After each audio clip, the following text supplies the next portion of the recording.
Hi guys, we are back with Casanur forest disease or the so-called monkey fever or KFD. This is actually an emerging disease found in areas where there is close contact between the forest and the human settlement. Actually, this in the rural language, that is the Malayalam, it is known as Kurangu Pani. Kurangu means the monkey, Pani means fever. Kurangu Pani. It's transmitted actually from monkeys to humans, and the cycle has monkey, human, and some nymphs of ticks. So we'll be going to this is. So Casanur forest disease is a tick-borne viral hemorrhagic fever endemic to southwestern parts of India. You can see this is the forest map. That is Karnataka, Tamil Nadu, and Kerala. It is this ticks and this virus and this disease is endemic to this area. That is, the tick will be having a great population in this area, so the ticks are spreading this virus. So KFD virus was identified in 1957.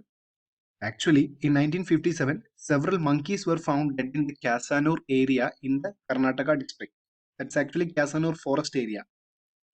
And uh, within 5 months, around 1,142 cases were reported, and 104 deaths have been reported.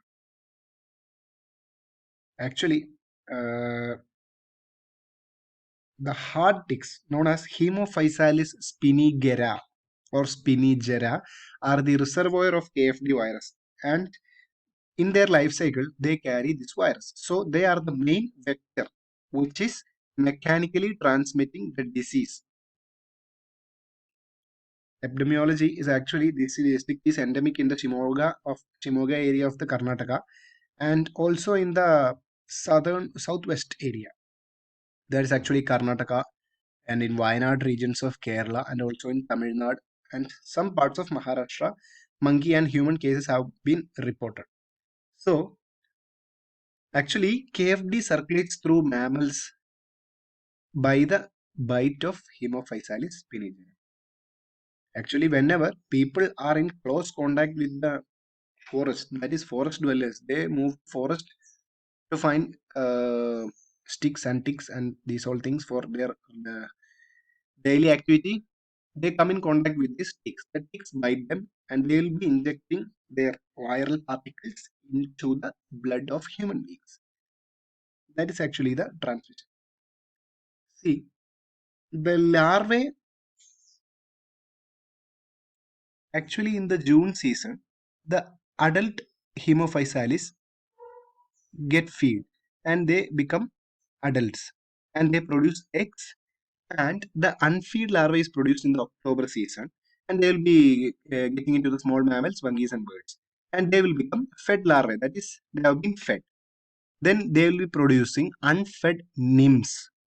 These nymphs will be biting the humans who are going into the forest, and the unfed nymphs become fed nymphs in the January to May season. So January to May season is the main epidemic and the time when we should be very careful when we are going to the forest region, because the unfed nymphs are mostly present in the January to May region. So these unfed nymphs may come into the human skin and they will be feeding on the skin and they will transmit the virus. So in the January to May, so the etiology is actually this is a virus belonging to the family Flavivirdae. Transmission is actually due to Haemaphysalis spinigera, a forest hard tick.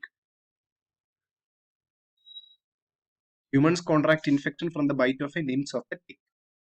So monkeys are the main amplifying host of the KFD virus, and they are also the sufferers because in the monkey, this ticks will be biting the monkey, and the monkeys will be having the KFD, and it will also die due to KFD.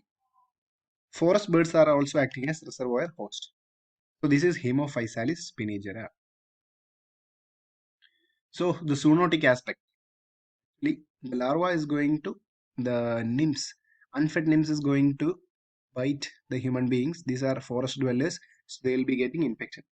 Sometimes whenever we feed it, some things to the monkeys when we go in forest. Actually, it has got a very big chance for transmitting the virus from the nymphs. In the body of the monkey, there will be nymphs or the ticks will be biting in the body and they can be transmitted at this time. Incubation period is actually 3 to 8 days, but it depends upon the health status and or strain of the virus. Signs and symptoms in human beings actually, it's like a flu symptom, that is bleeding problems, sensitive hemorrhagic fever, and headaches, chills, severe muscle pain, abnormally low blood pressure, red blood cells depletion, anemia, muscle aches, weakness. These are all present. Pathogenesis is actually the scientist world is studying the pathogenesis. What are all the manifestations produced? Actually, we have got a small pathogenesis, that is virus gain entry into the body through the bite of ticks. They replicate in the, as usual, the virus, how it is going to attack the body. Nearest lymph node, gain entry into systemic circulation. They'll be attacking the RBC by producing hemorrhaging agents. They'll be attacking the RBC and cause depletion of RBC. They may also produce neuronal manifestations and the hypersensitivity reaction at the site of bite of ticks is present.